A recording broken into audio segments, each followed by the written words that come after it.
Hi everyone. என் பேர் doctor Suriyaraj. நான் சென்னையில் ஒர்க் பண்ணிட்டு இருக்கேன். Cavity speciality hospital and super clinic and diabetic MRS diabetic clinic as a diabetologist and general physician. இன்னைக்கு நான் எதை பற்றி பேச போறேன்னா கேஸ்ட்ரைட்டிஸ், அதுலேயும் ஸ்பெசிஃபிக்காக வந்து கேஸ்ட்ரைட்டிஸ் இன் ப்ரெக்னன்சி, அதை பற்றி இன்னைக்கு பார்க்க போகிறோம். இப்போ கேஸ்ட்ரைட்டிஸ் வந்து இப்போ ரொம்ப மோஸ்ட் காமன், எல்லா ஸ்டேட்லையுமே வந்து அந்த கேஸ்ட்ரைட்டிஸ் ரொம்ப மோஸ்ட் காமனாக இருக்குது. இந்த கேஸ்ட்ரைட்டிஸ் பற்றி எல்லாருமே நிறைய அண்டர்ஸ்டாண்ட் பண்ணிக்கணும். ஏன்னா இப்ப சின்னதா கேஸ்ட்ரைட்டிஸ் ஸ்டார்ட் ஆகிறது தான் ஒரு 10 இயர்ஸ் கழிச்சு பாத்தீங்கன்னா ஒரு கேன்சரா வந்து டெவலப் ஆகிறதுக்கு வாய்ப்பு இருக்கு. ஸோ ஸ்மால் கேஸ்ட்ரைட்டிஸ் சின்னதா இருக்கும்போது எல்லாரும் அதை வந்து மெயின் ஃபோக்கஸ் பண்ணி அப்பவே அதை ட்ரீட் பண்ணி அதை கியூர் பண்ணிக்கிற அளவுக்கு நீங்க ரெடி ஆகணும். ஸோ என்னென்ன பெட்டர் வேல வந்து அதை ப்ரிவென்ட் பண்ணிக்கலாம், அதை வந்து காப்பாற்றிக்கலான்றதையும் தெரிஞ்சுக்கணும். அப்படி இல்லை அப்படின்னா அந்த கேஸ்ட்ரைட்டிஸே பின்னாடி நம்ம லைஃப் திட்டன் ஒரு டிசீஸா ஒரு கேன்சரா வந்து மாறக்கூடிய வாய்ப்புகள் அதிகம். மெயினா இப்போ கேஸ்ட்ரைட்டிஸ் சொன்னீங்கன்னா என்னென்ன சிம்டம்ஸ் இருக்குன்னு பாத்தீங்கன்னாக்கா, வயிறு எரிச்சல் இருக்கும், நெஞ்சு எரிச்சல் வரும், அந்த ஒரு நெஞ்சு அழுத்துற மாதிரி ஒரு சில சிம்டம்ஸ் இருக்கும், ஏப்பம் வந்துகிட்டே இருக்கும், எதுக்களிக்கும், புளியாப்பம் மாதிரி வர்றது, அந்த மாதிரி எதுக்களிக்கும். மெயினா வந்து தொண்டையில சில பேருக்கு குத்தி குத்தி இருமல் வரும் நைட் டைம்ல. அப்புறம் பாத்தீங்கன்னா ஒரு சின்ன கரகரப்பு மாதிரி இருக்கும். திடீர்னு பாத்தீங்கன்னா ஒரு சில பேருக்கு இந்த கேஸ்ட்ரைட்டிஸ்னால வெயிட் கொஞ்சம் லாஸ் ஆகிட்டே போகும், எடை குறைஞ்சிக்கிட்டே போகும்.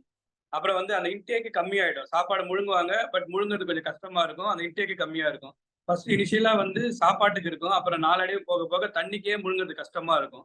தண்ணி குடிச்சா கூட எதுக்கழிச்சு வந்துகிட்டே இருக்கும். ஸோ இந்த மாதிரிலாம் சில சிம்டம்ஸ் இருக்கு.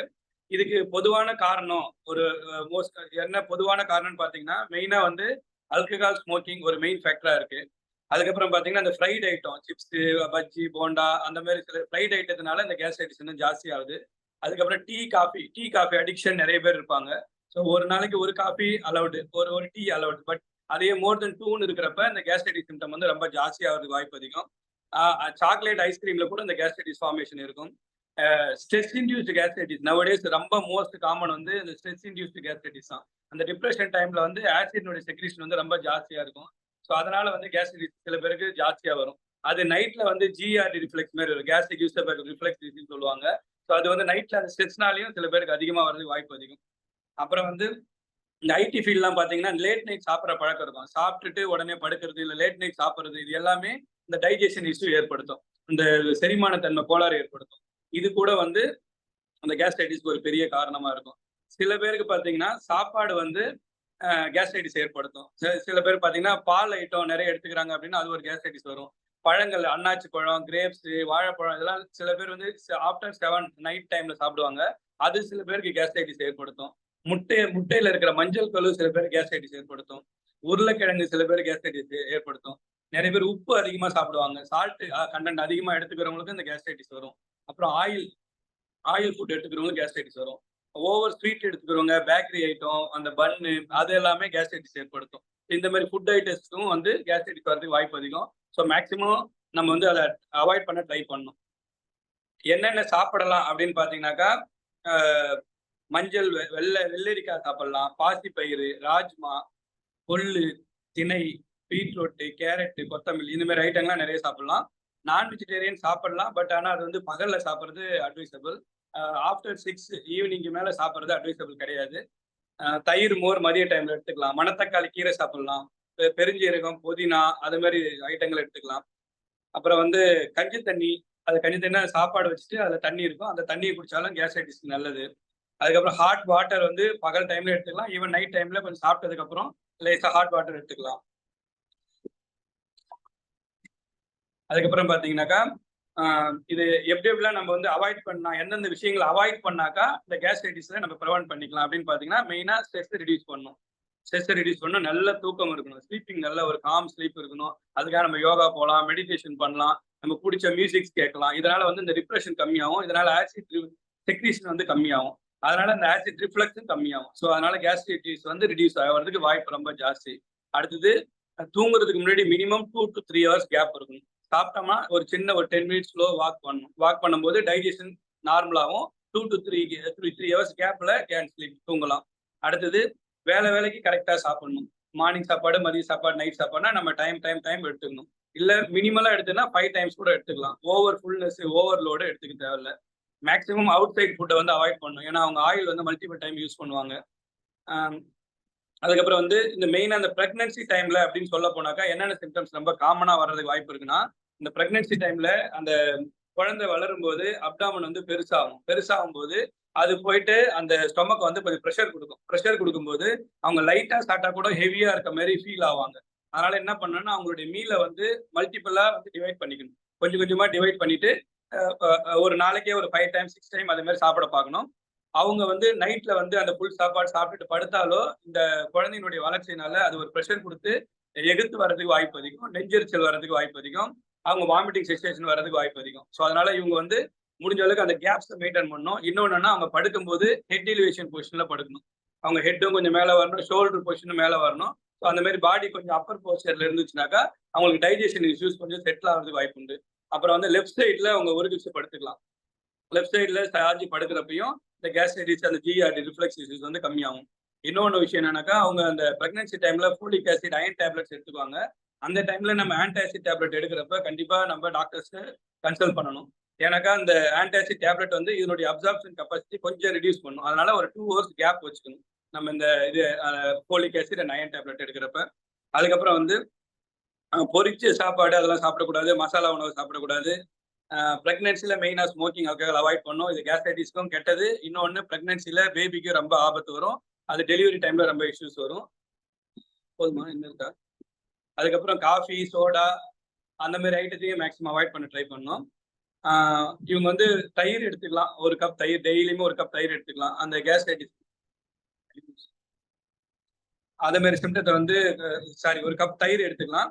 பகல்ல வந்து பால் அருந்தலாம். ஆனா நைட்ல வந்து பால் அருந்தக்கூடாது. தேன் கொஞ்சம் மிக்ஸ் பண்ணி சாப்பிடலாம். முதல் 3 மாதங்கள்ல வந்து ஹைப்பரெமிசிஸ் கிராவிடான்னு சொல்லுவாங்க. அந்த டைம்ல ஒரு வாமிட்டிங் வரும். அதுக்கு நம்ம ஆன்டாசிட் சேஃபா எடுத்துக்கலாம். இது கான்ட்ரா இண்டிகேஷன் கிடையாது. அது நம்ம கைனகாலஜில டிஸ்கஸ் பண்ணலாம், ஃபேமிலி பிசிஷியன் டிஸ்கஸ் பண்ணலாம். டிஸ்கஸ் பண்ணிட்டு நம்ம அதுக்குரிய மெடிசன்ஸ் எடுத்துக்கலாம். ஆன்டாசிட் மெடிகேஷன் செல்ஃப் மெடிகேஷனா எடுத்துக்கிறது மேக்ஸிமம் அவாய்ட் பண்ணணும். ஏன்னா அது ரேஷனலா யூஸ் பண்ணும்போது அது அது ஒரு சில பேருக்கு கான்ஸ்டிபேஷன் இஷ்யூஸை ஏற்படுத்தலாம். ஸோ அதனால இந்த டைம் ஆன்டாசிட் எடுத்தாலுமே கூட நம்ம வந்து டாக்டர்கிட்ட கன்சல்ட் பண்ணிட்டு அது நம்ம ஃபர்ஸ்ட் பிரெக்னன்சி ஃபர்ஸ்ட் ட்ரைமஸ்டரா, செகண்ட் ட்ரைமஸ்டரா, தேர்ட் ட்ரைமஸ்டரா எப்போ எடுத்துக்கிறோம், எந்த டைம்ல எடுத்துக்கலாம், எந்தெந்த மெடிகேஷன்னால இது நம்ம டிஸ்டர்ப் பண்ணாத எடுத்துக்கலான்றதையும் பார்க்கணும். அப்புறம் வந்து பிரெக்னன்சிலையா இருக்கட்டும், மற்ற டைம்லயா இருக்கட்டும், சில மெடிகேஷன்ஸ் வந்து கேஸ்ட்ரைட்டிஸ் இன்டியூஸ் பண்ணும். ஃபார் எக்ஸாம்பிள் சொல்ல போனா ஸ்டெராய்டு எடுக்கிறப்ப கேஸ்ட்ரைட்டிஸ் வர்றதுக்கு வாய்ப்பு அதிகம்.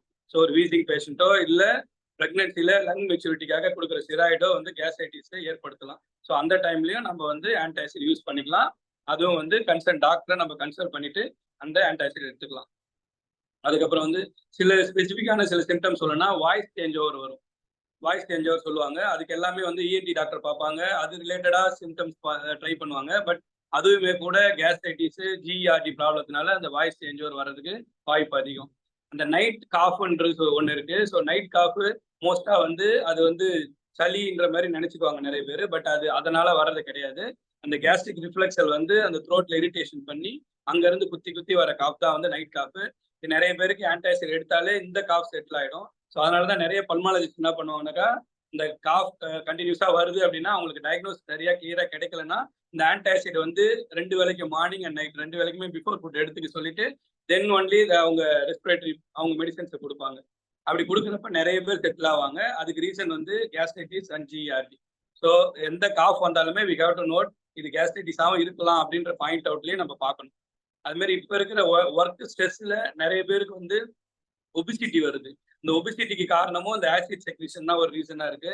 ஸோ நிறைய டைம் வந்து லேட் நைட் சாப்பிட்றவங்க இல்ல நைட் ஃபுல்லா கண்ணு முழிக்கிறவங்க எல்லாருமே இந்த ஆசிட் செக்ரீஷன் வந்து அதிகமா இருக்கு.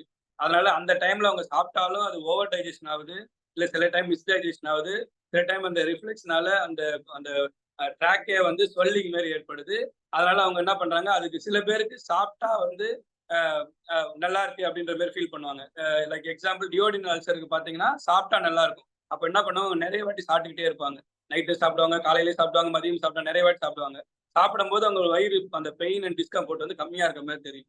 ஸோ அதனால டியோடினல் அல்சருக்கு நிறைய சாப்பிடுவாங்க, ஒபிசிட்டி ஆயிடுவாங்க. அதனால செகண்டரி காம்ப்ளிகேஷன்ஸ்லாம் வர வாய்ப்பு இருக்கு. ஹைப்பர் டென்ஷன், தைராய்டு, இல்ல இது சுகர், இந்த மாதிரி ப்ராப்ளம்ஸ்லாம் வர வாய்ப்பு இருக்கு. ஸோ அந்த மாதிரி ஒரு சிம்டம்ஸ் இருக்கனாலும் வி ஹேவ் டு அந்த endoscopy we have to put endoscopy. இது வந்து டியோடினல் அல்சரா ஆர் கேஸ்ட்ரைட்டிஸா ஆர் பெப்டிக் அல்சரான்னு we have to divide. Suppose gastritis and peptic அல்சர்னா சாப்பிட்டா அவங்களுக்கு பெயின் அதிகமாகும். ஸோ அவங்க வந்து என்ன பண்ணணும்னா அவங்களும் எண்டோஸ்கோபி பண்ணி பார்க்கணும். ஏன்னா ஹச் பைலரின்னு ஒரு இன்ஃபெக்ஷன் இருக்கு. அந்த இன்ஃபெக்ஷன் வந்து தான் ஒரு 5 இயர்ஸ் கழிச்சு கேன்சர் ஆகிறதுக்கு வாய்ப்பு உண்டு. ஸோ அதனால அவங்க வந்து எப்படி இருப்பாங்கன்னா, தின்னா இருப்பாங்க, ஒல்லியா இருப்பாங்க. ஏன்னா சாப்பிட்டா பெயின் அதிகமாகுதுன்னு சொல்லிட்டு கம்மியா சாப்பிடுவாங்க, கொஞ்சமா சாப்பிடுவாங்க.